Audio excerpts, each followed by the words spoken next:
face it, one of the biggest reasons for customer dissatisfaction is carpets that are left wet too long after a professional cleaning. Mrs. Homemaker doesn't want her socks wet. She doesn't want the kids or the pets tracking up the carpets. And you don't want the possibility of her slipping and falling. You don't want reoccurring stains, spots coming back, wicking, or browning. These are all negative moments of truth. Rather, you want the carpets dry as fast as possible.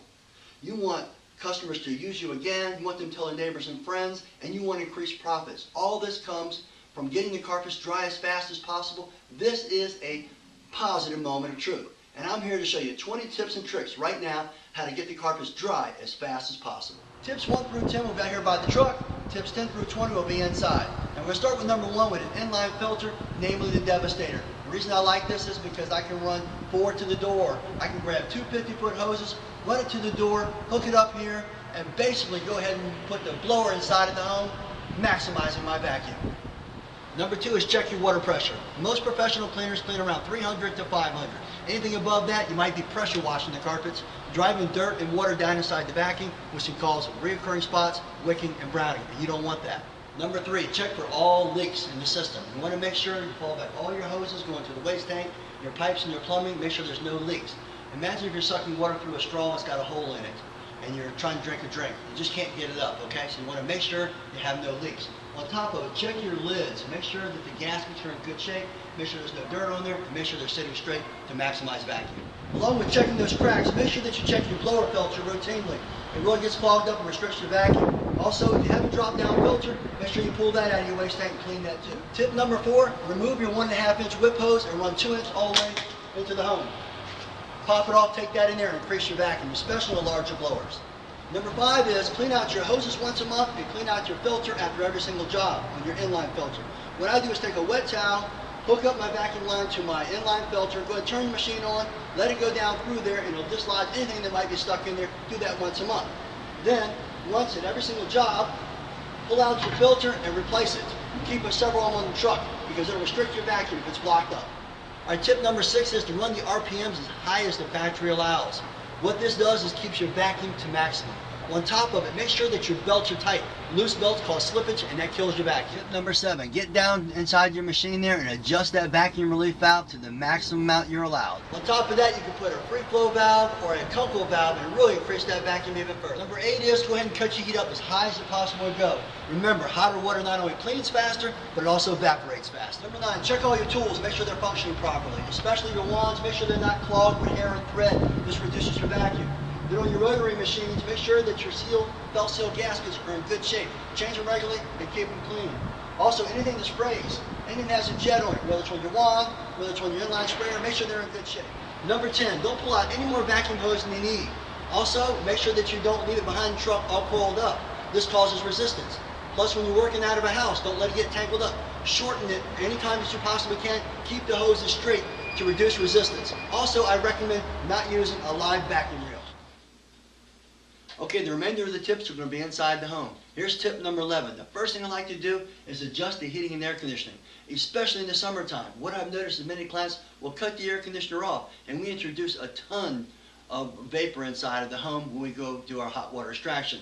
That being the case, what you want to do is go ahead and adjust the AC, get it cooled down a little bit so it acts like a dehumidifier and sucks the moisture out of the home. That'll help speed up your dry times.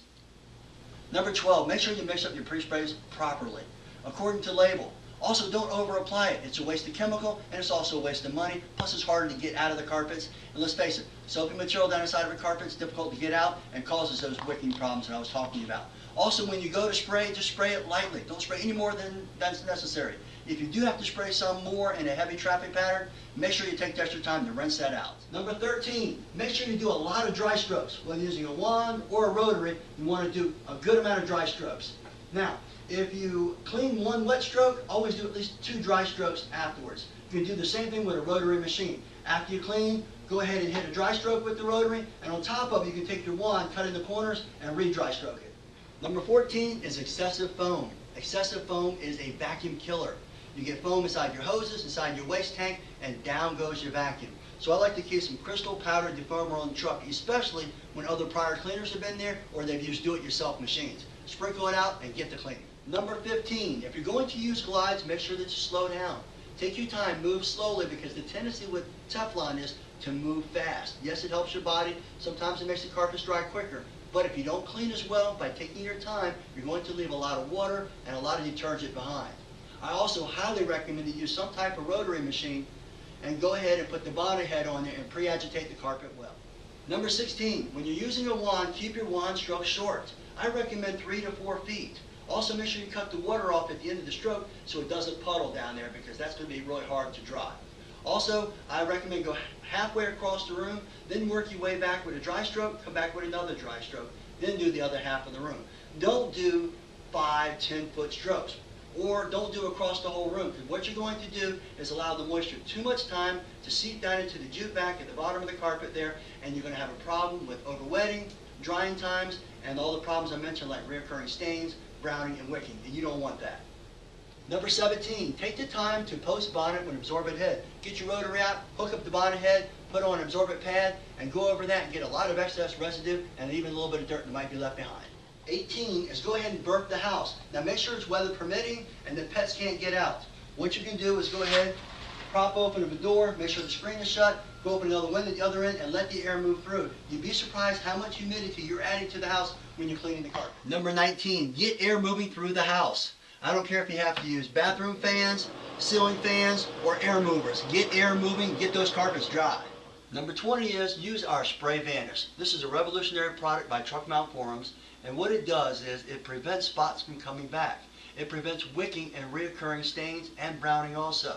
All you do is take and mist on a light amount onto the carpet and just go. That's all you do.